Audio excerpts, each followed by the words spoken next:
ناظرین، بین الاقوامی سیاست سے اس وقت کی سب سے بڑی خبر سامنے آ رہی ہے،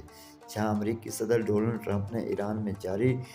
حالیہ مظاہروں کے حوالے سے ایک انتہائی سنسنی خیز اہم بیان جاری کیا ہے۔ صدر ٹرمپ نے اپنے social media platform Truth Social پر ایرانی مظاہرین کے نام خصوصی پیغام جاری کرتے ہوئے کہا کہ ایران کے محب وطنی عوام کو اپنے احتجاج کو کسی صورت ختم نہ کرے، بلکہ اسے مزید تیز کرتے ہوئے حکومتی اداروں کو کنٹرول سنبھال لے۔ اور امریکی صدر نے ایرانی عوام کو بڑی امید دلاتے ہوئے واضح الفاظ میں کہا ہے، گھبرائیں نہیں، مدد پہنچ رہی ہے۔ امریکی صدر نے ایرانی حکومت اور سیکورٹی فورسز کو سخت وارننگ دیتے ہوئے کہا، انسانی حقوق کی پامالی کرنے والے اور نہتے مظاہرین پر ظلم ڈھانے والے قاتلوں کے نام یاد رکھے جا رہے ہیں، اور انہوں نے اپنے ان سنگین اقدامات کی بہت بھاری قیمت چکانی پڑے گی۔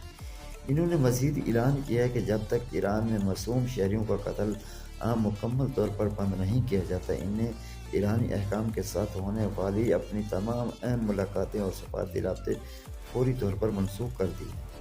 صدر ٹرمپ کا یہ بیان ایک ایسے وقت میں سامنے آیا ہے جب ایران کے مختلف شہروں میں صورتحال انتہائی کشیدہ ہے، اور اب امریکہ کی جانب سے براہ راست مدد کے اشارے نے عالمی منظر نامے پر کھلبلی مچا دی۔